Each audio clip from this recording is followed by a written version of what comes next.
안녕하세요. 글로벌 리포트 이은영입니다. 4월 22일은 48번째 지구의 날이었습니다. 이날은 하나뿐인 지구를 지키기 위해 세워진 날인데요.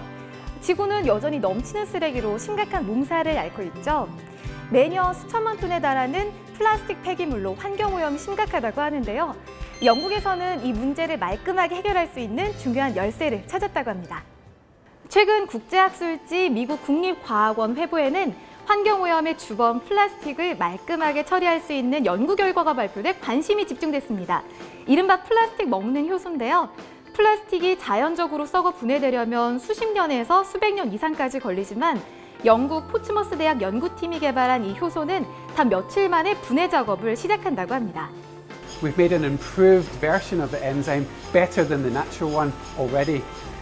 That's really exciting because that means that there is potential to optimize this enzyme even further. 플라스틱 먹는 박테리아는 지난 2016년 일본의 한 플라스틱 침전물에서 처음 발견됐습니다. 박테리아 진화 과정을 분석해온 연구팀은 태양빛보다 100억 배 강한 엑스레이 빛을 투사하는 과정에서 페트병 먹는 효소의 구조를 먼저 알아냈고요. 이후 아미노산을 더해 페트 분해 능력을 향상시켰습니다. We're going to do the same with this enzyme and hopefully create something that we can use on an industrial scale. 페트병의 경우 재활용률이 세계적으로 10%대에 그친다고 하는데요.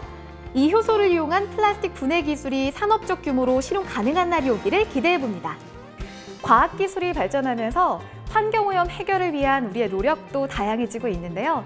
하지만 이 문제를 해결하는 첫걸음은 환경을 지키는 우리의 작은 실천이 아닐까요? 거의 모든 음료에는 플라스틱 빨대가 따라오죠.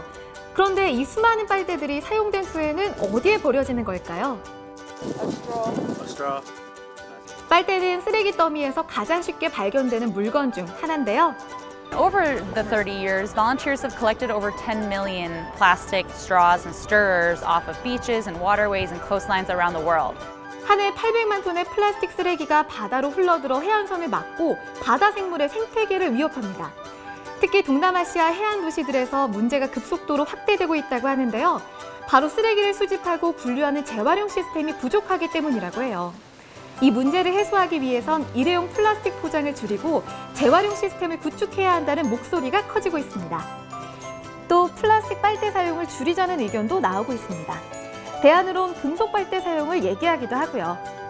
For most of us, we can drink our beverage without a straw just fine. So it just kind of seemed like a really nice item to target to reduce the number that are out in the waste stream and effectively reducing the number that can end up on the beach. 생활 속 작은 습관이 환경 오염 문제를 근본적으로 해결할 순 없지만 막을 수 있는 방법이겠죠? 만발한 형형색색의 꽃들 사이로 관람객들이 오갑니다. 한 관람객이 꽃들을 사진에 담고 있는데요. 잘 보니 플라스틱으로 만들어진 꽃이네요. 이곳은 플라스틱 쓰레기를 이용해 만들어진 미래의 식물원입니다. 덴마크 화가 토마스 담보와 수십 명의 자원봉사자들이 식당 또는 쓰레기 매립지에서 모은 플라스틱 용기와 병뚜껑으로 상상 속 숲을 만들어낸 겁니다. 미래의 숲이라는 제목의 이번 전시는 사람들이 현재 많은 양의 쓰레기를 만들어내고 있고 이대로 계속 이어진다면 우리의 미래는 어떤 모습일지에 대해 생각하게 하는 게 목적이었다고 하네요. 자, 이번엔 폴란드입니다. 여느 음악 활동하는 밴드와 다름없어 보이지만 자세히 보니 악기가 좀 특이하네요.